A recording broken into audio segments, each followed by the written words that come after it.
Welcome to my channel, where we discuss everything and all things politics, economy, and development in Nigeria and around the world. The former governor of Kaduna State, Malam Nasiru El-Rufai, in his first interview since leaving office on May 29, 2023, he appeared on Arise TV primetime live program where he talked about a whole lot of things, including why he was not in the cabinet of President Bola Ahmed Tinubu, and said so many other things on why he was not in that government, in this government of President Bola Ahmed Tinubu. And he said something that I found very interesting, which we're going to talk about in this video. And that has to do with the fact that he revealed that President Bola Ahmed Tinubu does not want him to be part of his government. That's what we're going to talk about in this video, because I know for sure that President Bola Ahmed Tinubu begged Malam Nasiru El-Rufai to be part of his cabinet. I remember that I watched a live program from Kaduna organized by the Arewa Consultative Forum in conjunction with Northern Elders Forum, where they invited presidential candidates to come and speak to them on what they can do for the North and Nigeria. And when Tinubu appeared in that program, he publicly made Malam Nasiru El-Rufai to succumb to his pressure that he would not travel outside the country after the election, that he would stay to work with him if he wins. And Nasiru El-Rufai publicly confirmed that he will work with him. And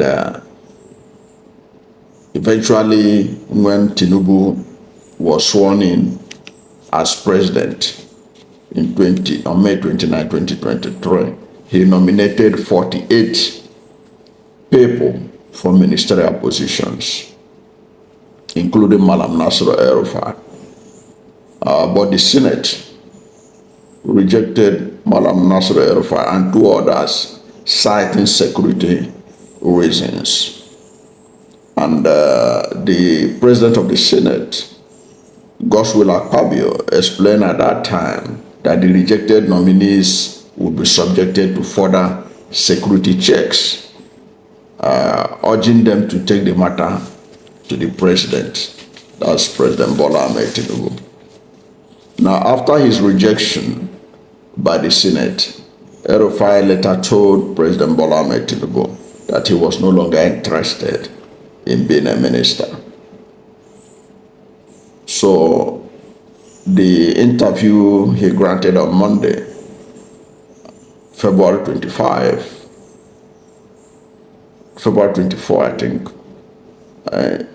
to Arise, he said he believed the president did not want him to be in his cabinet and only used the Senate's refusal as a justification. And he challenged the notion that there was a security report on him, saying that he had been governor of a volatile state like Kaduna and that he had been minister 20 years ago. So what security report were they talking about? That he was not aware of any security report, and that what he believes strongly was that the president had a change of heart, that the president is human, that he decided to change his mind towards him. Okay, that's, everybody can change his mind, and that's since the president decided that he don't want him in his cabinet, that he had moved on. But you and I know that because he was rejected by the president, a whole lot of people in the presidency, the spokespersons, including Daniel Buala and others, they were insinuating that the reason the former Kaduna governor had been pointing out the faults of this administration was because he was not part of the government. And there are many people who also said if he was made a minister, would he be pointing out all these faults about the ruling All Progressive Congress, a party he was a founding member and all that. But there is an issue that I agree with him totally. It was that President Bola Ahmed Tinubu changed his mind. But we may never know what made Tinubu to change his mind. But that thing cannot be because of security report. That thing cannot be because the Senate rejected El-Rufai. Do you know why I say this? This present Senate, the present National Assembly, is the most rubber stamp assembly we have ever had in history. If truly that President Bola Ahmed Tinubu wants El-Rufai to be in his government, Akpabio or anybody in the Senate or the National Assembly cannot stop El-Rufai from being confirmed. Like I said, this National Assembly is far more rubber stamp than Ahmed Lawal National Assembly. So there is virtually nothing that Tinubu wants that he cannot get from National Assembly. So the idea that it was Senate that discovered some security report on El-Rufai and all that probably was the reason that he was not cleared. I don't buy into that story. And El-Rufai didn't buy into it either.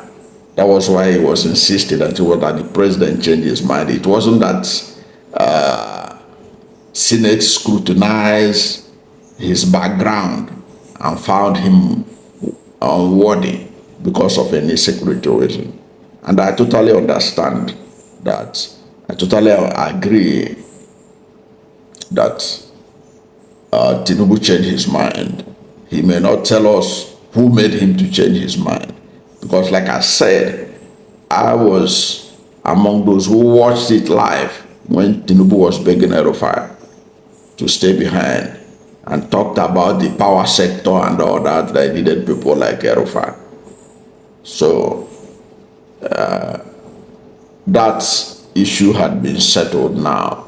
People now know the reason why El-Rufai was not selected or made a minister in Tinubu's absence. It wasn't because our National Assembly they did due diligence and did a background check. There was a report about the security that stopped him from being in the cabinet. It was just that Tinubu changed his mind. But there must be a reason why Tinubu changed his mind.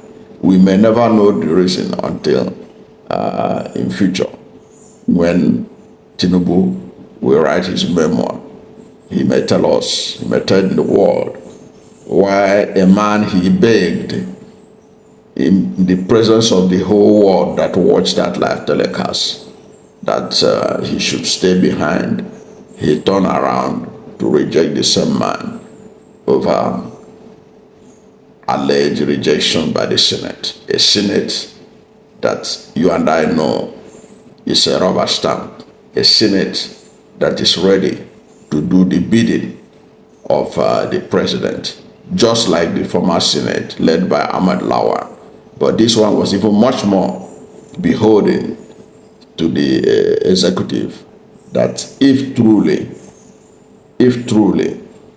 President Bola Ahmed Tinubu didn't change his mind on El-Rufai, no security report, nothing could have stopped him from being a minister in this government today.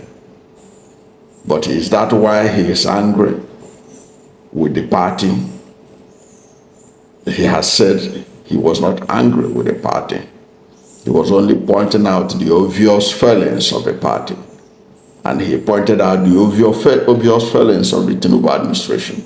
And in that interview, he also revealed that the northern Nigeria is angry. He acknowledged that northern Nigeria is angry with President Bola Ahmed Tinubu, and said that many of the people who are close to Tinubu cannot even stand in northern Nigeria to campaign for him because they will find it difficult.